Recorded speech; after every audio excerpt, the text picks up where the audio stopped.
Man, Iron-Blooded Orphans Gundam frames are just so goddamn cool. Honestly, they're some of the most badass Gundam designs out there, especially some of the ones that have come from the new app game.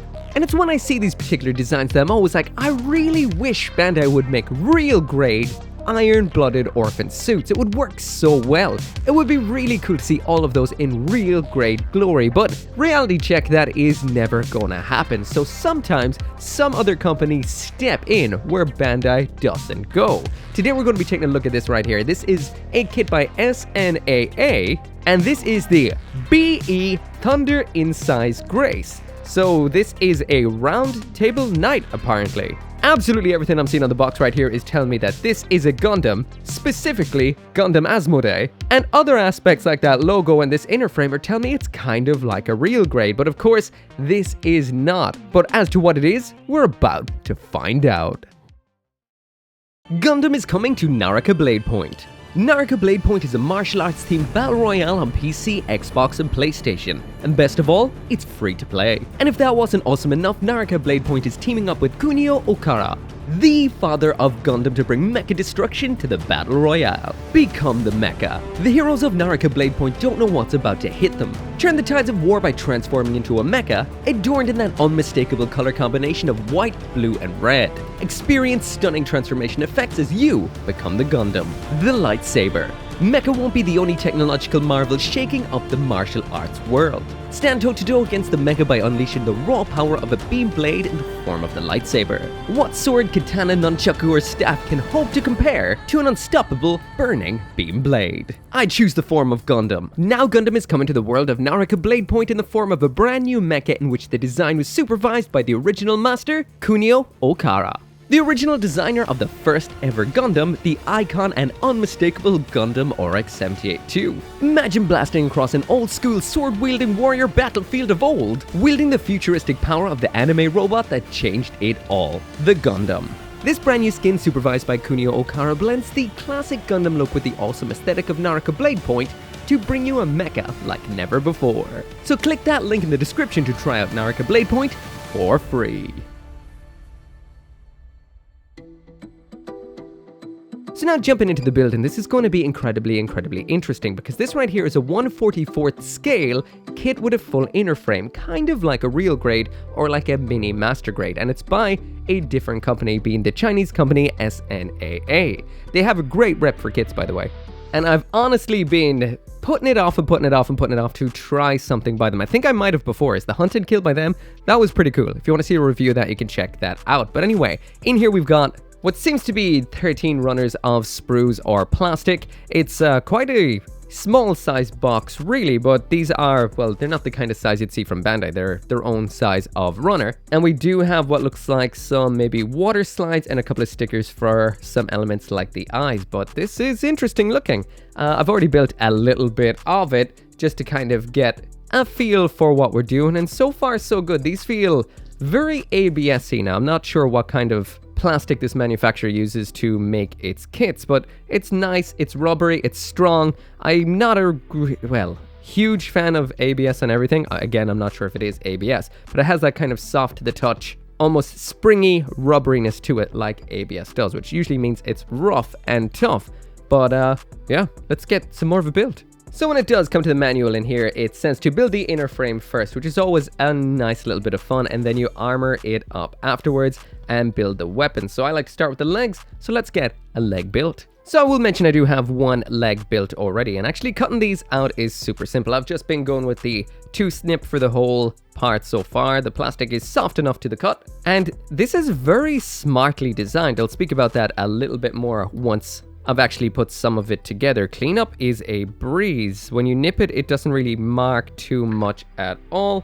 There is a little bit of a zoom in on what I just snipped, and as you can see, not really much in the lines of marks. That's nice. So when it does come to the build of this, it's actually done in such an intelligent way. I'm very impressed. It's almost like the minimization of what you would see in a typical mecha, or should I say even like Gundam kit. For example, this right here is the shoulder. It's the same sort of sandwich effect joint that you would see, so it's just like that, you know, your normal kind of shoulder. It works out nicely. But then the part underneath that for the upper arm is just one piece, which attaches in just like so. Now, a lot of times when you see like a Master Grade style kit or something like that, even though you do a lot of building, what you end up with is just something like this in the end anyway, that is just for attaching the parts onto. So why not just in one simple piece like this? That does work really well.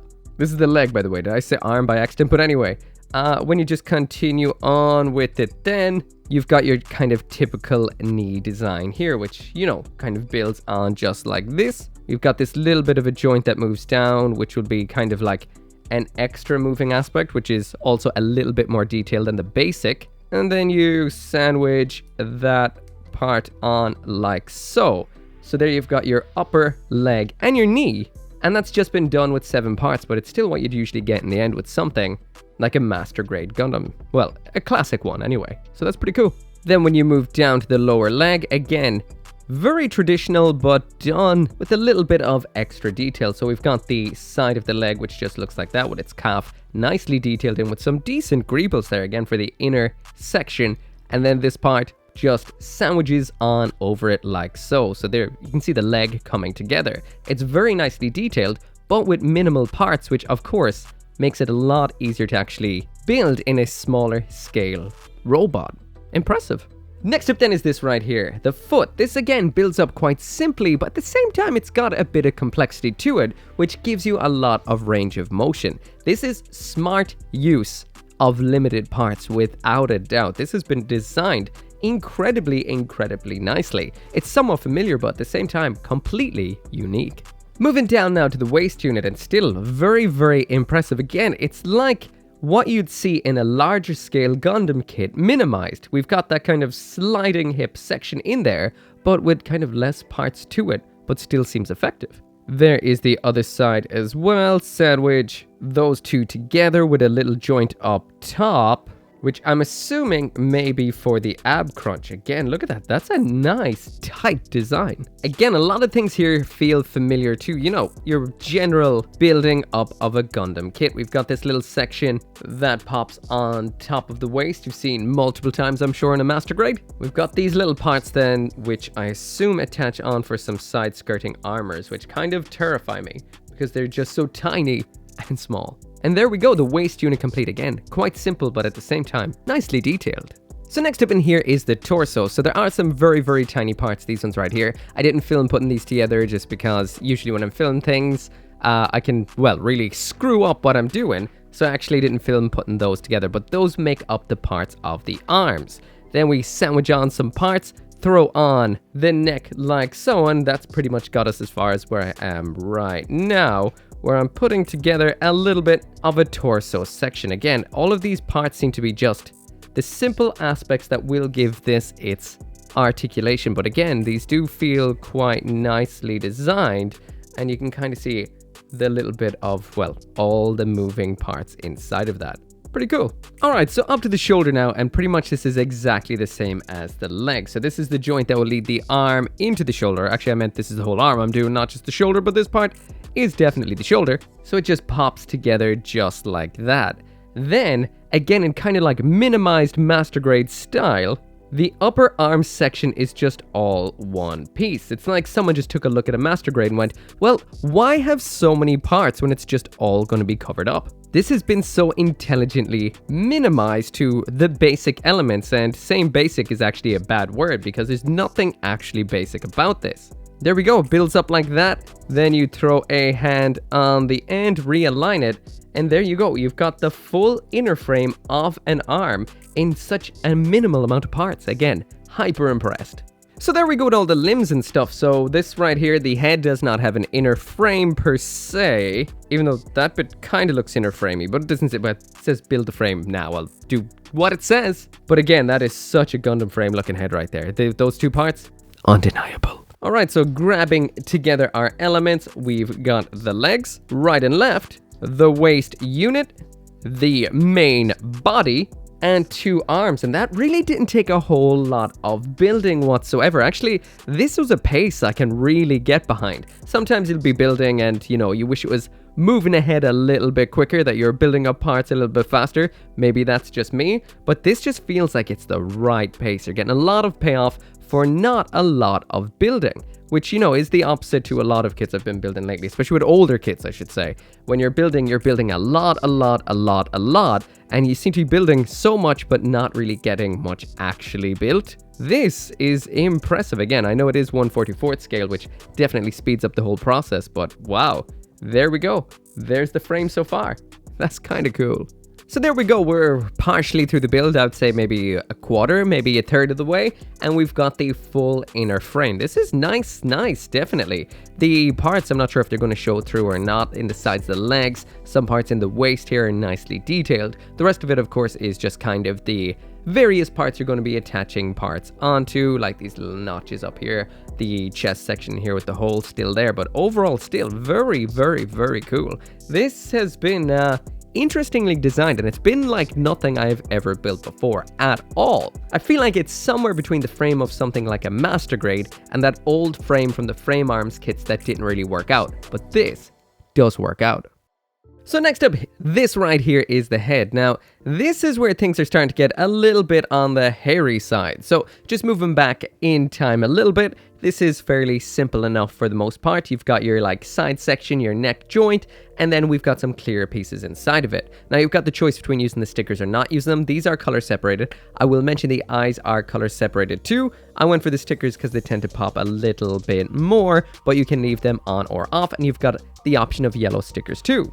As you build on the extra parts, especially when it comes to the face and the sides of the head, it starts to get a little bit funny. And at the V-fin kind of segment right here, this kind of can go side to side because it's held on in a strange way. It actually has to slot up underneath the tiny section like so, and when you see what it looks like right here, it kind of isn't a definitive grab really. It's kind of just hanging out in there, and then you throw another piece on over. It's good, but it's not quite perfect and feels a little bit jank, but we'll continue on.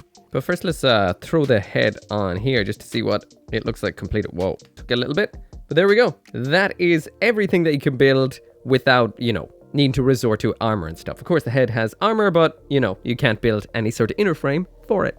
So next up, it's putting the armor onto this, which is essentially the second phase of the build. So after the inner frame, you do the head, and then it's all the armor onto the various parts of the body. So I'm not sure if you can do this with everything still attached, but I removed the arms, the legs, the torso, and all of that, just like it said to in the manuals. For the most part, it's just layering on all the parts, bit by bit by bit by bit. It's pretty simple. Compared to something like a Bandai kit, sometimes some parts are a little bit hard to line up at times. Not too bad, mind you. It's just more of a case that, like this little section in the chest, which seems to be a bit of a cannon or something similar, you actually have to make sure everything is in place before attaching it on, and then it all clicks together. But as you're putting it together, nothing is really holding everything in place. But besides that, fairly simple. Everything layers up in a very satisfying kind of way when you actually get the chest front and back on. You do actually add some little black sections up top which kind of clip the two pieces together, so it's almost like two sections that hold the front and back from kind of dividing. Now this is a kind of rubbery plastic, so it does feel like it will kind of loosen over time, unlike typical polystyrene that really locks together. This does feel a little bit squishy and rubbery, so these locking aspects are very important. Besides that though, it's just simple layering and adding of parts. Everything is nicely detailed. For example, like some aspects like the skirting armor, it does have some grey under sections to make it look mechanical and heavily armored. Everything has the perfect level of detail. There are a couple of balancing acts in here, like I mentioned with the chest piece, where you have to keep things kind of held together, then clip them, and this can be a little awkward at times, but once you get used to it, it's not so bad. Also, I will mention this is a kit with a lot of tiny little pieces. One in the chest, some in the arms, as well as the little kind of canisters on the side skirting armor. So here I say, work smart, not hard. Just grab yourself a piece of blue tack, stick it on the end of your file or your nipper like so, and then you can pick up the parts in which to attach them. It makes it super simple instead of trying to use your fingers, or even worse, some kind of tweezers that will get in the way. Also, you could just lay them down like this and attach the parts down onto them, which is another way of doing it, or leave some of them on the runner and attach the bigger parts onto them before actually nipping them out. Just do something like that. Don't try to handle the tiny, tiny pieces. But yeah, as it goes on, it layers up very, very nicely. Everything fits absolutely perfectly. This is a very, very well designed kit, and it is super satisfying to slide the parts on. Nothing really locks into position. It's a nice slide to everything. It's been expertly designed, and it's just really, really satisfying. Next up onto the weapons, and at first I thought these seemed like they're a little bit simple because you were just kind of snipping out a black side and side like what we're seeing here, like you'd see with some of Bandai's kits, but that is not the case. You actually add in a lot more other colors to the builds of these, which would be some grey parts, some of the yellow parts, and overall these are color separated to hell and back and look incredibly premium when finished, especially for parts that are so small. But yeah, that is it for the build. This is what we got. Let's jump on in to the aesthetics. So now jumping into the aesthetics, and there it is in all of its glory, and I have to say I am incredibly impressed. Now I'm not going to beat around the bush right now. I'm going to first jump into how exactly does this compare to that kit we would have seen before, which is the 1/44th scale high-grade Gundam Asmoday by Bandai themselves. Because of course, this kit looks incredibly similar to that design, with some, I don't know if you'd say changes or refinements, or just removal of the general iron-blooded orphans kind of look, because this has more of a standard kind of robot look to it, which kind of, in my opinion so far, works in its favor. Alright, let's get this compared, but first off, before we actually throw it down beside the Asmoday, let's get a normal bit of a comparison going. So there is your average high-grade Gundam, which is the RX-78-2. So as you can see, this is around the same size, just a little bit taller. So that is a high-grade 1/44th scale kit, and there is a master grade 1/100. So as you can see, it's definitely in the high-grade zone, like the box says, with the 144. Well, I didn't mean to do that, but when it comes to the fall test, this fell and face planted on the floor and it's doing quite well. But yeah, there is the high-grade Asmoday by Bandai. So you can see it's a good deal smaller. So we're going to do a little bit of a quick side-by-side comparison of them both. Now, when it comes to the direct side-by-side comparison, they are extremely different. This one right here went for a kind of richer color scheme, but the yellow is definitely straight up yellow. It's not the kind of cool yellow-green we've going on this, which I absolutely love. Design-wise, you can see a lot of the elements are kind of there. Those little canisters on the side on the Thunder Incise Grace, they are molded in plastic. Over here on the Asmoday, they're, well, absolutely horrendous stickers. Also, the kind of stickers we see right here on the weaponry on the Incise Grace are color separated, and there are no stickers on here, besides the optional ones up in the head on the eyes and the head cameras. So getting them spinning side by side so you can make your own decision on which you think looks better, but I will throw out there that the cost of these is quite different. For example, the Asmoday, the high-grade kit,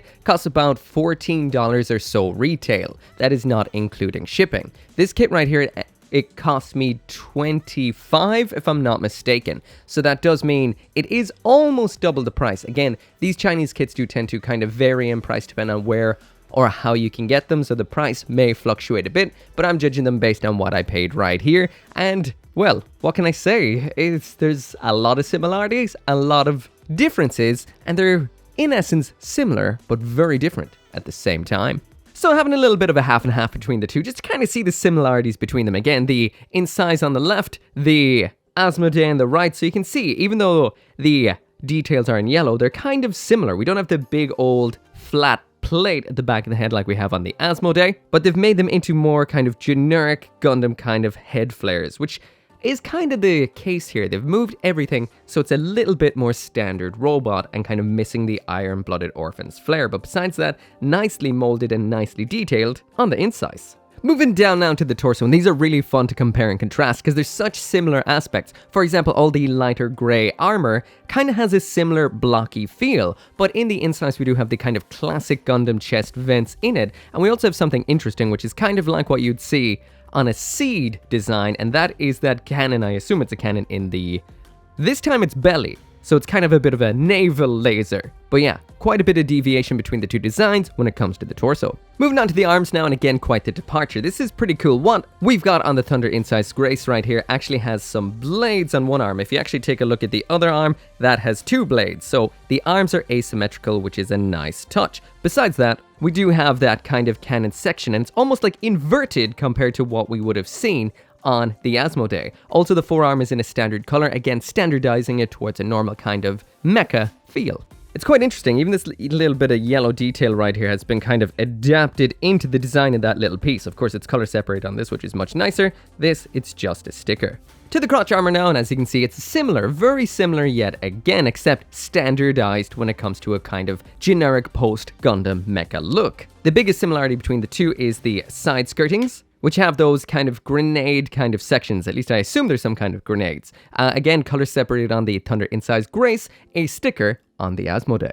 Moving down now to the legs, and as you can see, once again, much more standard kind of post-Gundam mecha on the Thunder Incise Grace. A lot of the color kind of layout is similar, just well, like I've been saying, it's kind of on repeat. It's more normal mecha. A lot of the parts, some of which are stickers, have been fully color separated on the Thunder Incise, and we have some very nice clear parts on the upper knee. And of course the feet have been completely de-iron-blooded orphanized. These are more standard kind of feet. And the same goes for around back. We've got some standard style thrusters as opposed to the kind of ones we see on the back of the Asmoday. However, the piping is still integrated into the design, which I think is quite interesting.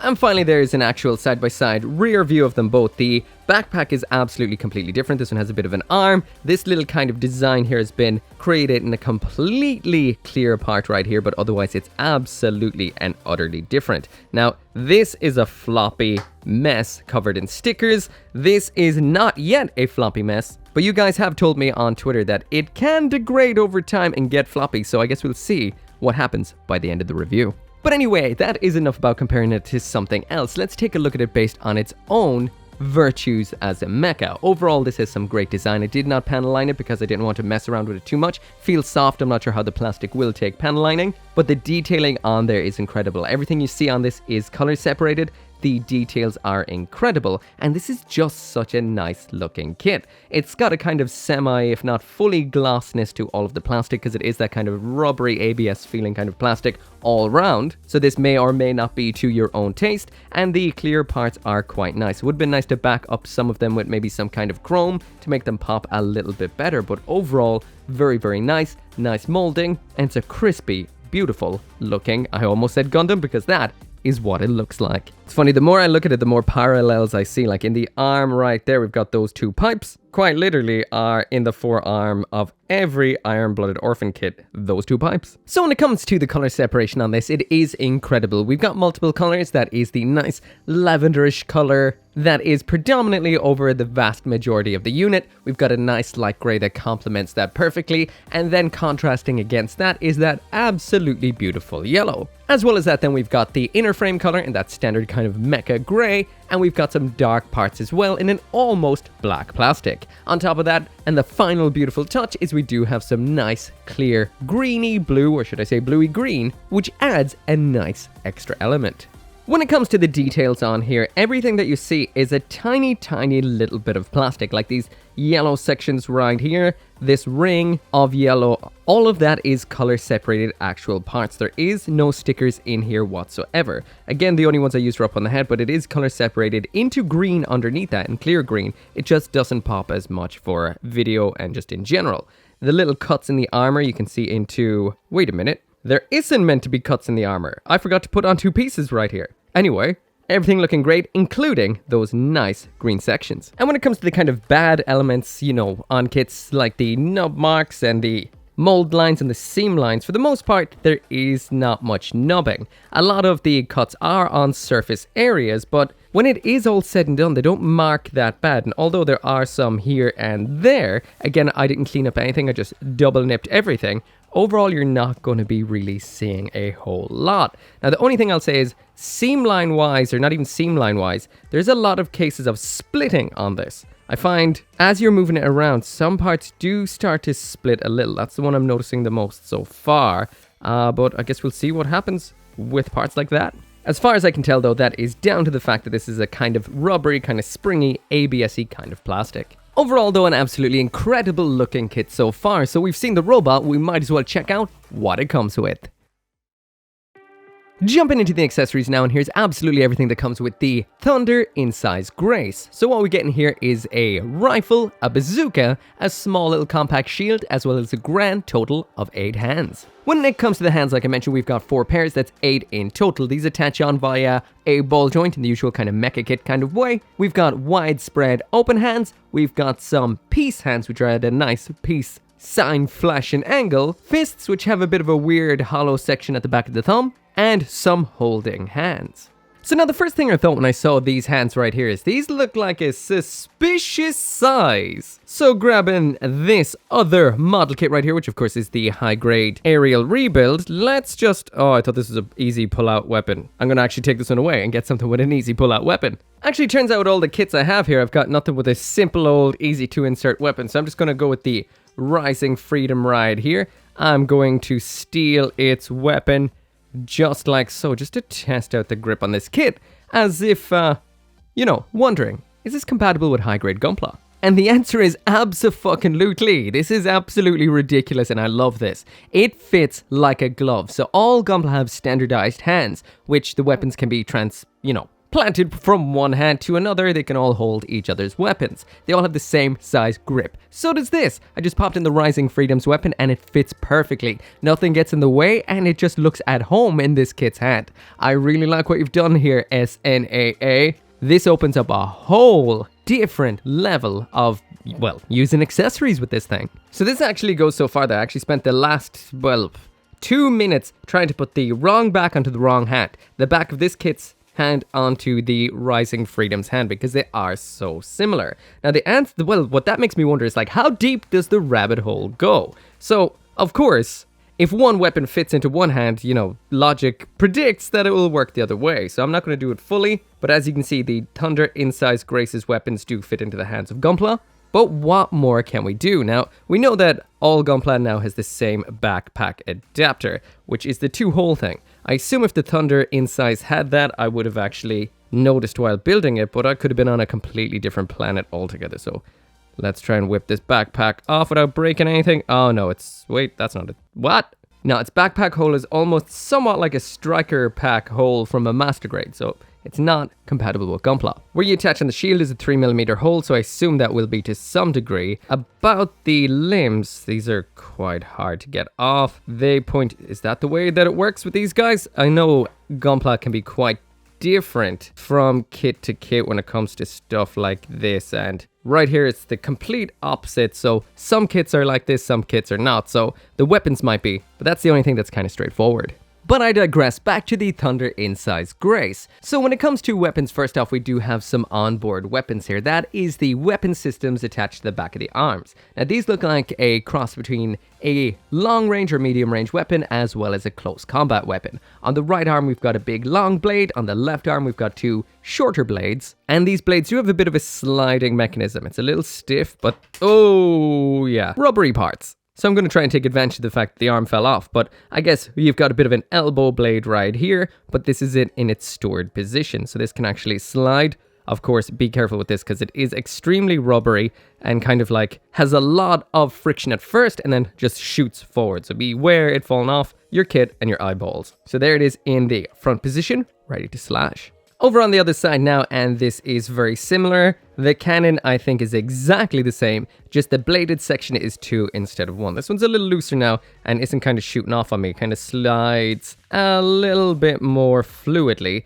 and there it is in the forward slashing position. So that is cannons up here, blades down here. So the next weapon that we have in here is a rifle, and I can only assume some kind of beam rifle, as it looks like whatever is kind of powering it might be that grey section below. This is extremely nice. At first when I was building this, I thought it might be a bit on the simple side, but it kept on going, and color-wise and looks-wise, this is very, very nice. Getting this attached is the usual kind of routine because it's exactly like we saw with gunpla, as it works with gunpla. That is, you pop off the back of the hand, you sandwich this in, sandwich style, so that means both sides of the hand that you just separated are the bread, the weapon is the ham, and you you make a sandwich. Super simple. It pops in fine, attach it into the arm, and everything is working out. This is an interesting rifle because none of it comes really back onto the forearm. It's all towards the front. Color separation is beautiful, but I will mention that I did notice the weapons kind of mark a little bit more the dark plastic on them than what you'd see on the mobile suit itself, so be a little bit more careful while building these.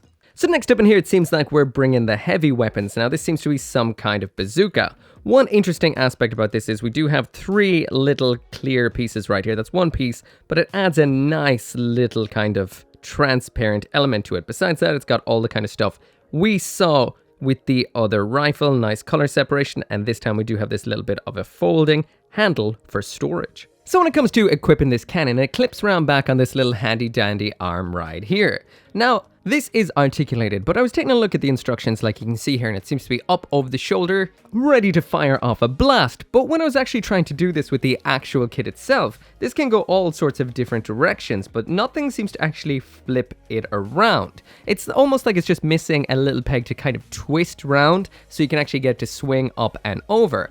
Otherwise, you have to unclip it, then clip it back into position to actually put it over the shoulder like the image we see here in the manual. However, that does mean it still can't really touch the handle, which is now up on top. Now I'm not sure if it just isn't in the manual, but maybe it also can swing round under the arm just like so, because that lines up nicely with the hand.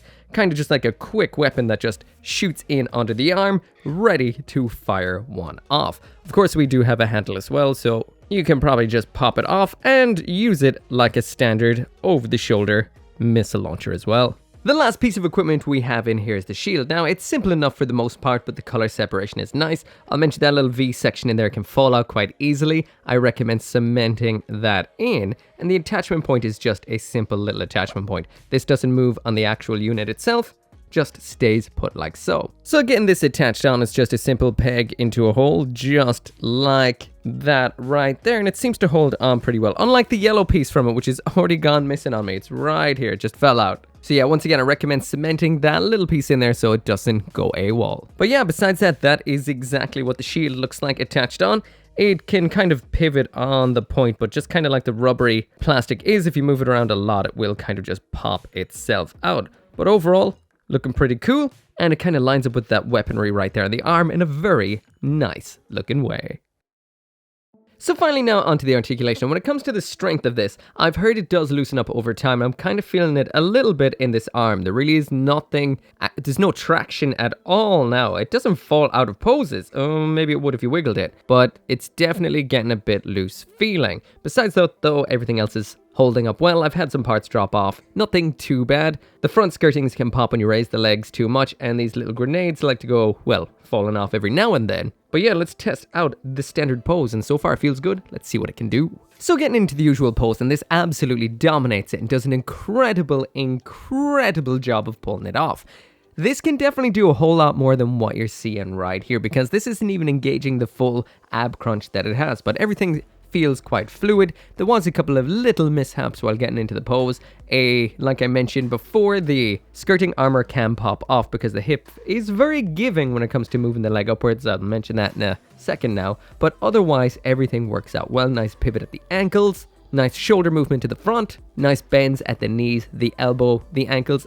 Everything is pretty top notch. Like I said, this could do a whole lot more, and we might as well check that out. So like I did mention, the front skirting popped off, and the reason for that is because we do have one of those kind of forward and back, down and up sliding mechanisms inside here. So that means when you're actually just trying to raise the leg up to the front, it always gets into this higher position, which will make the leg kick off the front skirting armor, whereas if you could keep it back here while bringing it up, it may not hit it as much. So this kind of really doesn't give you a choice as to whether it's going to slide up or down. You know, in gunpla, you tend to have to kind of try and access it, or there's a locking mechanism or something. This is always going to do it. So if you're kicking the leg forward, it's going to do that. If you're kicking it backwards, it's going to slide back. If you're trying to get this into a standing position, it's kind of hard to get in between them both at times. Kind of get used to working around it. Also, this kind of plastic means the more you move a limb, the more they work their way out. It's rubbery and grippy, and that kind of works against itself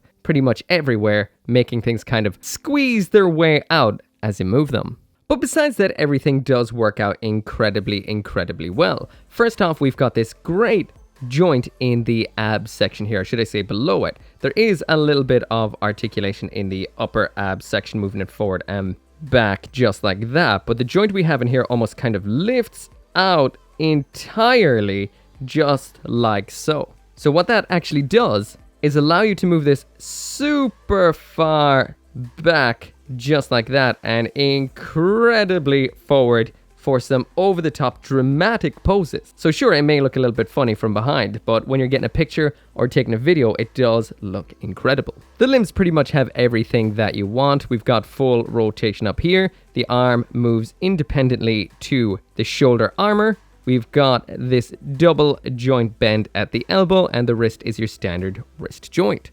The legs have the standard split joint up top, which gives you the full rotation at the upper leg as well. The bend at the knee is a 2-point bend, so it goes quite far. Not incredibly far, but pretty much as far as you would want. What we've got then down here is a little bit of a multi-joint. So we've got a ball joint here, but we also have a little bit of a hinge there too.